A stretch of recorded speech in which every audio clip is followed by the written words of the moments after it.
giving out blue things and doing. I was like, wow, in a matter of time. So I just think it's one of those movements right now, and it's time sensitive. So everybody's just jumping in and they're feeling passionate about it. I agree. I think I I have I think people are really kind of catching what's at stake this year versus other years. And they are not going back. Like that is the what Kamala is saying, what my soror is saying is actual reality. Like people are not as out of sync and out of touch as the other side thinks that they are. People are seeing the parallels with Jim Crow for Project 2025 and seeing how this could be in front of them, this snatching away of their rights, the same way that women had rights and they were like living life and loving it, and then there was and black people had gotten out of slavery and Reconstruction failed, and then we get Jim Crow, which sounds a lot like Project 2025. And unfortunately, Gilead in The Handmaid's Tale sounds a lot like Project 2025, which would be coming for women to take their rights away from them the same way Black people had gotten rights during Reconstruction, but then got them taken away. And it's like, we're not going to do that again. And when the other side, their biggest thing is that they're saying, what, Kamala's not Black.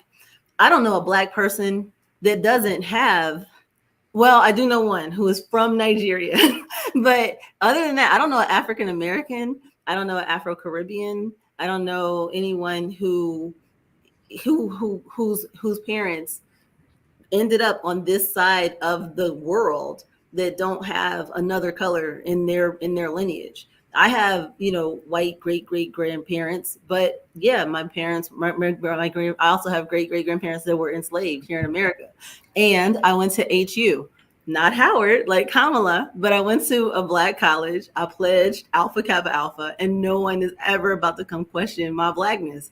So it's just like ludicrous. Like I have like line sisters, chapter sorors, and we come in all shades. But people are saying they don't care if she was green.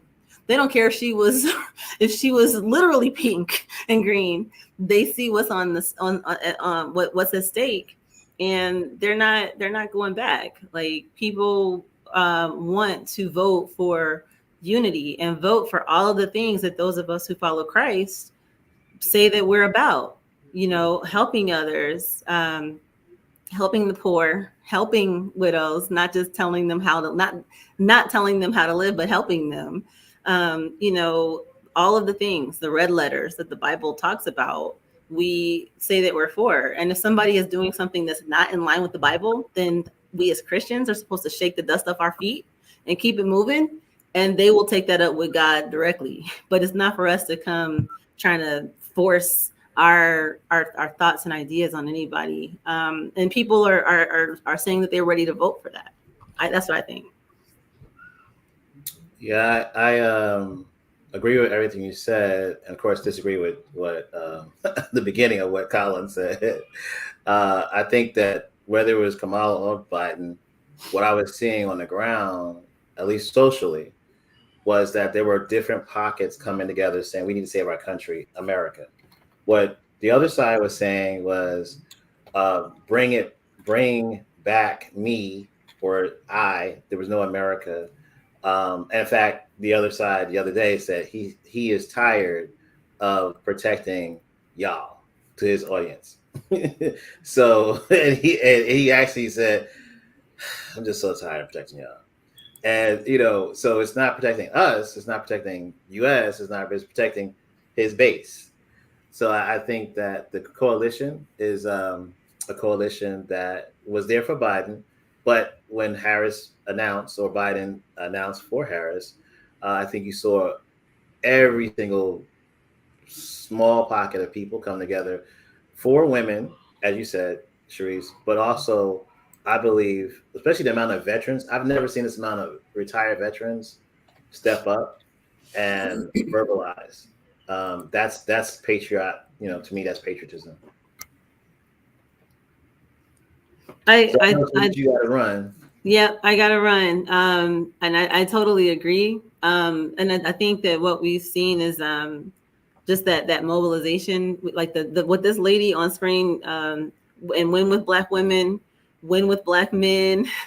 I think white women for Kamala. I forgot what their official name. And then the dudes, the white men for Kamala, like 70,000 volunteers. I see the thing below is where people are signing up to volunteer, but I think we're in unanimous agreement. Everybody's like, where do I jump in? How do I vote? How do I make sure that my kids get to live as free as I've gotten to live?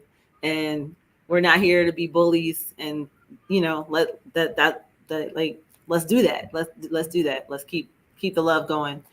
Quick episode this week. Love seeing you guys. Everybody keep rocking with us. We'll see y'all next week. Have an awesome one.